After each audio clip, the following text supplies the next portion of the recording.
بسم الله الرحمن الرحيم. هل أتاك حديث الغاشية؟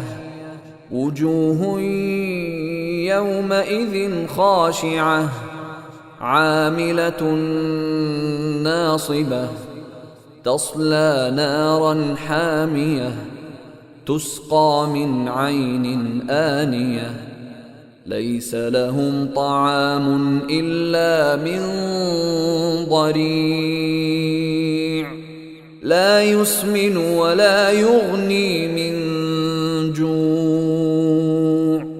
وجوه يومئذ ناعمة لسعيها راضية في جنة عالية لا تسمع فيها لاغية فيها عين جارية فيها سرر مرفوعة وأكواب موضوعة ونمارق مصفوفة وزرابي مبثوثة أفلا ينظرون إلى الإبل كيف خلقت وإلى السماء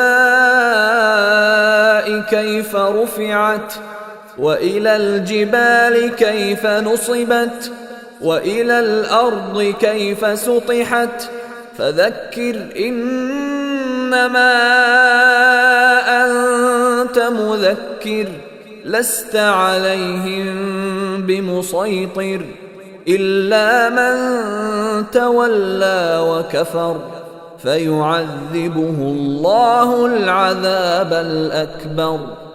إن إلينا إيابهم ثم إن علينا حسابهم.